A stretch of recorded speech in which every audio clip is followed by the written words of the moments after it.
அக்கா உனக்கு பிடிச்ச சீரியல் போட்டிருக்காங்க. உங்க மாமா வர டைம் ஆயிடுச்சு, நான் போய் சமைக்கணும். நீயே டிவி பாரு. என்ன இப்படி மாறிட்டா? அக்கா நடுராத்துல என்னக்கா பண்ற?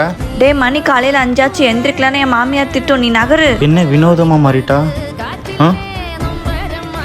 ஐயோ பாவம். என்னடா பாக்குற? இல்ல கல்யாணம் ஆயிட்டா மாறிடுவேன்னு சொல்லுவாங்களே, அதெல்லாம் உண்மைதான் போல. புரியல. Once upon a time.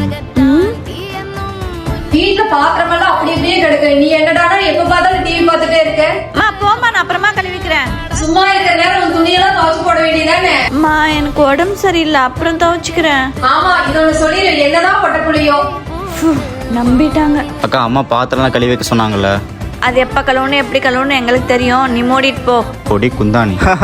அப்பெல்லாம் அம்மா கிட்ட மீ கொடுத்துட்டு ஜாலியா போய் தூங்குவேன். இப்பெல்லாம் உனக்கு நிக்க கூட நேரம் இல்லைல்ல. நான் ஒன்னும் அவ்வளோலாம் சோம்பேறி இல்லை, அப்புறம் லைட்டா சோம்பேறி தான்.